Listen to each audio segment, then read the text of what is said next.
आजकाल अनेक व्यक्ती एका त्वचाविकाराला कंटाळून गेलेत आणि ते म्हणजे फंगल इन्फेक्शन. होतं काय की तुम्ही फंगल इन्फेक्शनची ट्रीटमेंट घेता, ते बरं देखील होतं, पण काही दिवसांनी पुन्हा डोकं वर काढतं. याला म्हणतात रिकरंट फंगल इन्फेक्शन. तर हे असं का होत असेल, त्यासाठी काय उपाययोजना करायला हवी ते बघूया.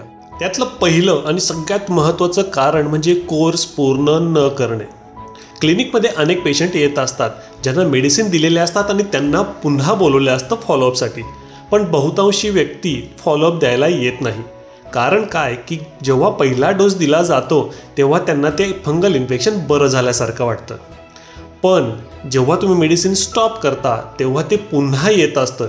हे लक्षात यायला त्यांना उशीर झालेला असतो. तर तुम्ही देखील फंगल इन्फेक्शनने वैतागले असाल आणि तुम्ही जर ट्रीटमेंट घ्यायला गेलात तर ती कृपा करून पूर्ण करा, अर्धवट सोडू नका. तुम्हाला त्वचेची योग्य काळजी घ्यायची आहे, म्हणजे जितका तुम्हाला घाम जास्त येत असेल, विशेषतः उन्हाळ्यात, आणि जर तो घाम व्यवस्थित क्लीन नाही केला गेला तर ते फंगल इन्फेक्शन वाढीला कारणीभूत ठरत असतं. कारण की फंगल इन्फेक्शनसाठी दमट वातावरण हे फेवरेबल असतं वाढीसाठी.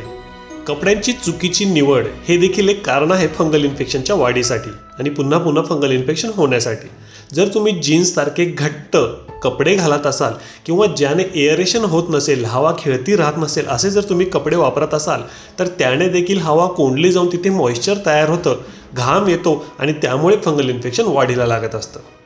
इतरांच्या वस्तू वापरणे. जर एखाद्या व्यक्तीला फंगल इन्फेक्शन झालेलं असेल आणि त्या व्यक्तीचे कोणत्याही प्रकारचे कपडे, ऑर्नामेंट्स काही तुम्ही जर वापरलेत तर त्याने देखील तुम्हाला फंगल इन्फेक्शन होऊ शकतं.